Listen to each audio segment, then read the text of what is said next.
तुम्हाला एवढं महत्वाचं काम होतं तर आम्हाला बोलवून घ्यायचंच कशाला? तुमच्यामुळे आमचा महत्वाचा वेळ वाया गेला, त्याचं काय? तुम्ही एवढा मोठा कारखाना चालवता, मार्केटमध्ये तुमचं एवढं मोठं नाव आहे, तुम्ही एवढे बेजबाबदार असाल असं वाटलं नव्हतं. त्यांनी आपलं घर बघून आपल्याला पारखायचा प्रयत्न केला आणि जी माणसं आपलं घर, आपले कपडे आणि आपलं स्टेटस बघून निर्णय घेतात त्यांच्यासोबत मला बी काम करायचं नाहीये. कृष्णा, लक्ष कुठे आहे तुझं? हा, लाकडं बघ किती पेटले ते. थांब, असू दे. कुठं हरवलीस? काय नाही, कुठं काय? दुपारी जे काय झालं त्याचा विचार करत होतीस ना? राया, आज जे घडलं, अधिकारी आपल्या कारखान्याला जे काय बोलले ना ते चांगलं नाही झालं. तू आणि भाऊसाहेबांनी किती कष्टानं कारखाना उभं केला ती, आणि आपल्या कारखान्याचं नाव खराब झालेलं मला नाही चालणार. खरं आहे तुझं. आज जे काय झालं ना त्याचं मला बी लय वाईट वाटतंय बघ कृष्ण. आपल्यासोबत काम करणारी कुठलीच कंपनी, आपले कस्टमर्स कधीच कोहिनूरवर नाराज नाहीत झाले. आपण नेहमीच त्यांचा विश्वास जपलाय कृष्ण. मला मान्य आहे माझ्याकडनं मीटिंगला जायला उशीर झाला, पण माझ्याकडे दुसरा पर्यायच नव्हता. आणि मी त्यांची माफी मागितल्यावर त्यांनी आपली परिस्थिती समजून घ्यायला पाहिजे ना. उलट ते आपली लायकीच काढायला लागले. अरे राया, आपली परिस्थिती आणि कारखान्याची कामं ही दोन वेगळ्या गोष्टी आहेत. त्याची आपण गल्लत करायला नको. म्हणजे आपल्या संसारात जे चढ उतार चालू आहेत त्यानं कारखान्याचं नुकसान होतंय, आणि हे नुकसान असंच चालू राहिलं तर ते आपल्याला परवडणार नाही. मला कारखाना इतकंच, तुझा माझा संसार, आपलं प्रेम महत्वाचं आहे. मला माहित आहे राया, आता तू मला जपतोस ना, तसंच आपण कारखान्याची इमेज, स्टेटस, कारखाना जपायला पाहिजे. आपण आपला संसार सांभाळून कारखान्याकडे लक्ष दिलं पाहिजे. खरं आहे तुझं.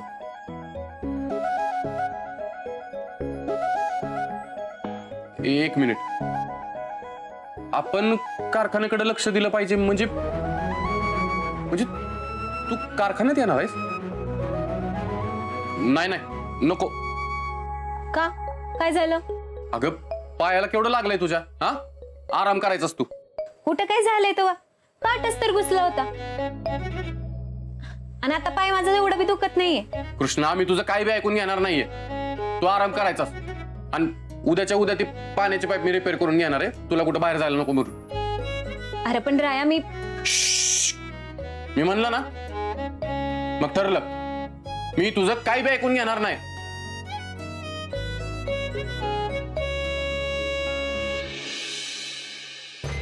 बघितलं त्या, एवढं सगळं होऊन सुद्धा यांचा उत्साह आहे तसा आहे. आपण यांचा आनंद हिरावून घ्यायचा केवढा प्रयत्न केला, पण यांना काहीच फरक पडत नाही. फरक कसा पडत नाही? पडणार, चांगला फरक पडणार. हे बघ, आता जशी घरातनं बाहेर काढली का नाही तिला, तशीच कारखान्यातनं बी बाहेर काढायला लागल. घरातनं तरी कुठे बाहेर पडली आहे ती? आपल्याला वाटलं त्या दोघांनी घर सोडलं तर कसलं काय जाऊन पडवीत राहतायत ते. दादासाहेबांनी तिला कारखान्यात नको जाऊ सांगितलं तर आपल्याला वाटलं नोकरी सोडून देईल, पण घरून काम करते ती. आपल्या मनासारखं ना काहीच होत नाहीये इथे. होणार, समद होणार अंतरा. कधी होणार? ऋतिक म्हणतो ते बरोबर आहे, तुझ्या हाताला यशच नाहीये. अगं ए अंतरे, वाईट जरा शांत बस. अशी कशी शांत बसू? कारखाना अजूनही तिच्या हातात आहे. तो तिच्या हातातून निघाला ना की मग मज्जा येईल. मग ऋतिकला तिथे कामाला लावते. मग ऋतिकच्या हातात सगळं आलं ना की हळूहळू मी तिथे काम करेन. मग कारखाना आपल्या मालकीचा होईल. बोल त्या, बोल की काहीतरी. कृष्णा उद्या खरंच कारखान्यात गेली तर? नाही जाणार ती. उद्या सकाळी कारखान्यात जाऊच शकत नाही. अगं अंतरा, आपण असताना ती कशी कारखान्यात जाईल? का? आपण नक्की काय करणार आहोत? हे बघ, त्यांचा ह्यो उत्साह ठिचून काढायसाठी आपल्याला योग्यच माणूस पुरेसा आहे. त्याच्यासाठी उद्या सकाळी मी तुला जसं सांगते का नाही तसं फक्त कर म्हणजे झालं. ऐक,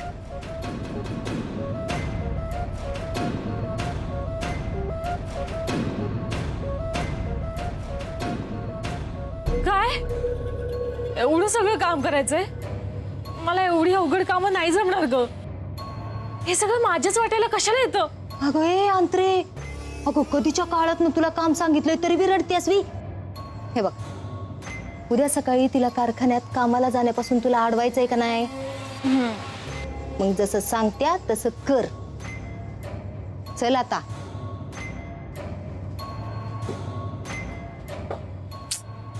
एवढी कामं कोण करणार?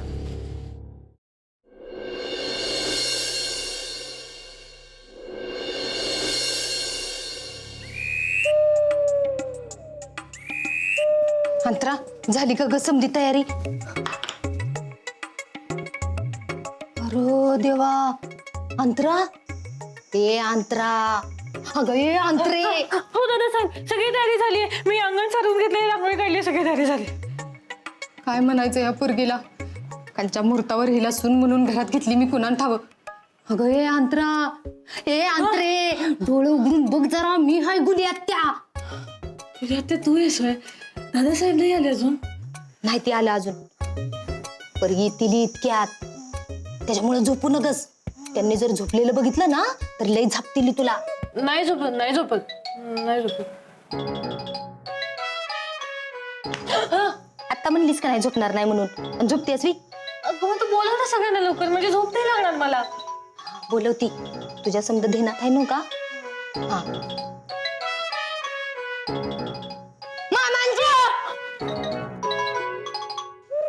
मामांजी, फुयत्या, रंजे, झाल्या समधी तयारी, या लवकर.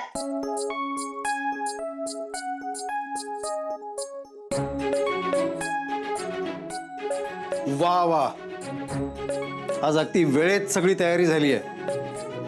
उत्तम. चला पूजेला सुरुवात करूया. वय.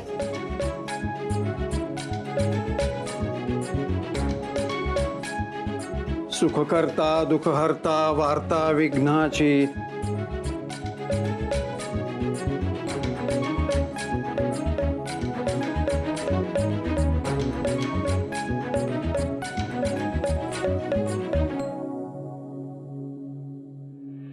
अंतरा, तू एवढी शिकलेली हायस तरी बी समद रीतिरिवाज, समद्या परंपरा, समद कसं जपतीस ग? मला तर लई कौतिक आहे बघ तुझं. हे असे संस्कार हवेत घरच्या सुनेवर. मी लई नशीबवान आहे जी मला तुझ्यासारखी सून मिळाली. नाहीतर ती कृष्णी पायस तर चाड आहे का तिला? तू या घरचं समद रीतिरिवाज परंपरा जपत्यास. तुझ्यात आणि कृष्णीमध्ये किस्ता फरक आहे ग. कुणाची माझी सून ती.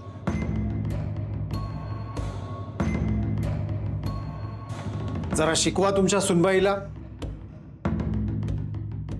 संस्कार कसे असतात, घर कसं सांभाळायचं. ही अशी सुनबाई आणायला काय झालं होतं?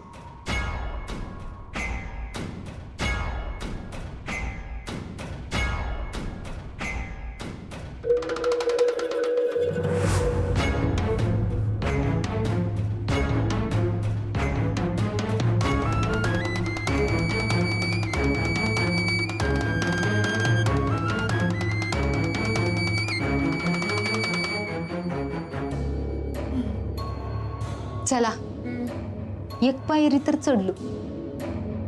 आता पुढल्या तयारीला लागाय पाहिजे. आत्या, एक डुलकी काढते ना, मग करू पुढची तयारी. वाटलंच.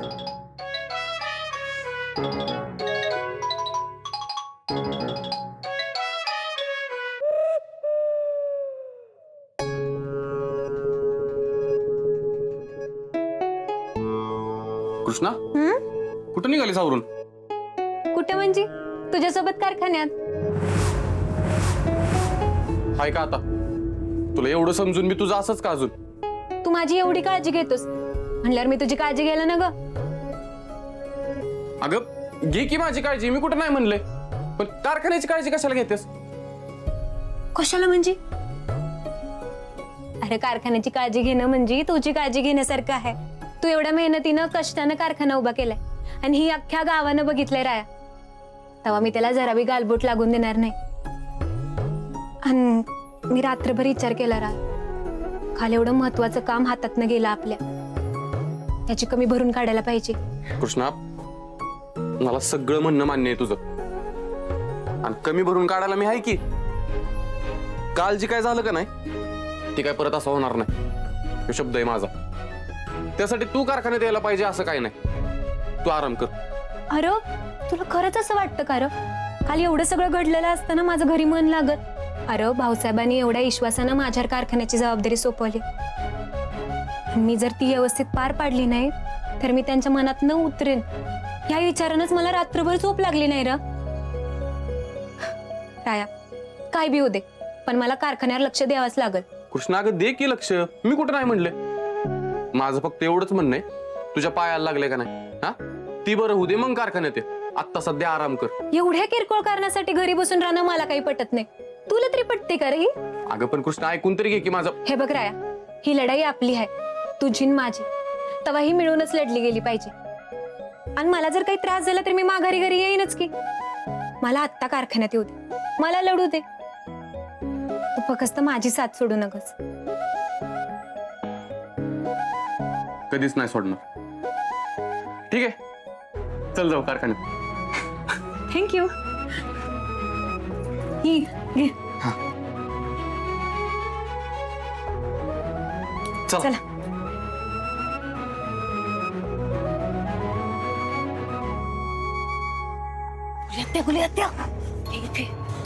काय झालं ग?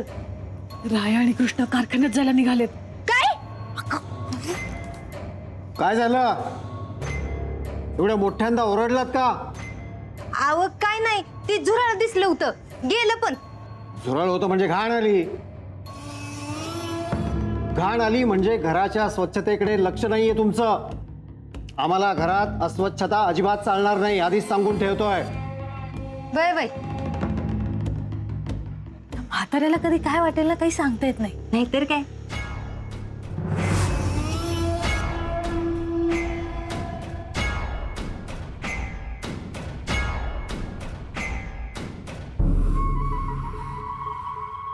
बोला, काय बोलायचंय?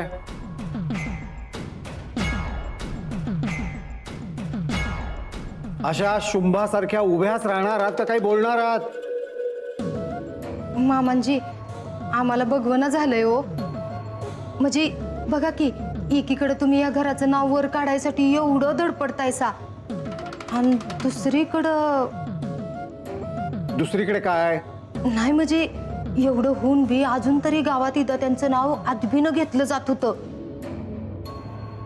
तुमचं संस्कार, रीतिरिवाज, परंपरा पाळणं समद गावातल्या समद्यासनी माहित आहे आणि समद्यासनी कौतिक बी आहे बर का. पर घरातलीच माणसं तुमच्या शब्दाबाहेर जाते ती का नाही तेव्हा लई काळीच तुटतं बघा. हो ना, हे म्हणजे ह्या घरातल्या कर्त्या पुरुषाचं कोणी ऐकतच नाही असं झालंय. नक्की काय बोलायचंय तुम्हाला? आम्हाला कळेल का? दादासाहेब तुम्ही आम्हाला जे सांगाल ते आम्ही सगळं करतो. तुम्ही म्हणालात घरच्या सुनेनं उमरा ओलांडून बाहेर कामाला जायचं नाही, तेही ऐकलं मी. बरं मग अडचण काय आहे? विधात्यांच्या सुनेनं चूल आणि मूल सोडून दुसरं काही केलेलं आम्हाला चालणार नाही. खरं तर आपल्या परंपरा घरच्या बाईनं जपल्याच पाहिजेत. या घरातली बाई जर काम आणि नोकरीसाठी घराबाहेर पडली तर घराकडे दुर्लक्ष होईल, घराची पार रयाच निघून जाईल असं आम्हाला वाटतं. वय पर तुमच्या नाचसुनेला कुठं तसं वाटतंय तवा? तुम्ही म्हणताय तसं ह्या घराची रया जायानं ग म्हणजे झालं. म्हणजे कृष्णी कारखान्यात कामाला निघाल्या. अहो निस्ती निघाली नाही, दादासाहेब मला कसं अडवते तीच बघू असं म्हणत होती. काय तिची ही हिम्मत? बघा की आम्हाला बी लय आश्चर्य वाटलं बघा. हो ना, मी म्हंटल तिला दादासाहेबांचा या सगळ्या गोष्टींना विरोध आहे, तर ती मला खडसावून म्हणाली मी माझ्या मनाप्रमाणे वागणार, दादासाहेब कोण आहेत मला सांगणार आहे. वय ह्या घरात मी म्हणील तसंच होणार. दादासाहेब अजून ह्या घरावर किती दिवस वचक ठेवत्या तीच बघू असं काय बाय बडबडत होती बघा. आम्हाला तर काय ऐकवलंच नाही. आम्ही बघतोच तिची कशी हिम्मत होते आमचा शब्द मोडायची ते. कृष्णीला म्हणावं जा त्या कारखान्यात कामाला. मला तर वाटतं आता कायमची जाते घराबाहेर. चल चल.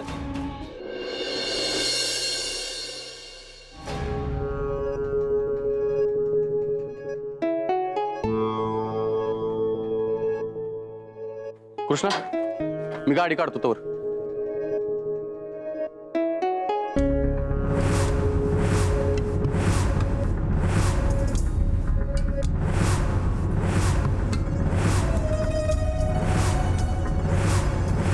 कुठे निघालात तुम्ही?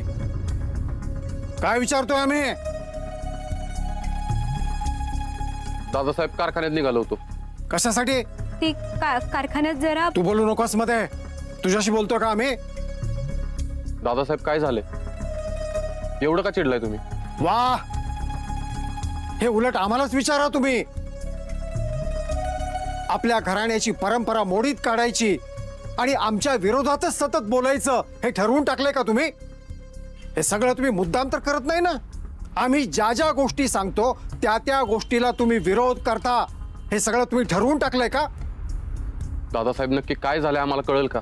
मला एक कळत नाही, प्रत्येक वेळी सगळं करून सवरून काहीही न केल्याचा आव आणायला कसं काय जमतं हो तुम्हाला? प्रत्येक वेळी आमचा मान सन्मान प्रतिष्ठा पणाला लावता तुम्ही. आम्हाला कळतच नाही तुमच्या मनात नक्की काय चाललंय. आमची अब्रू मातीत मिळवायचं काम मात्र अगदी प्रामाणिकपणे पार पाडताय तुम्ही.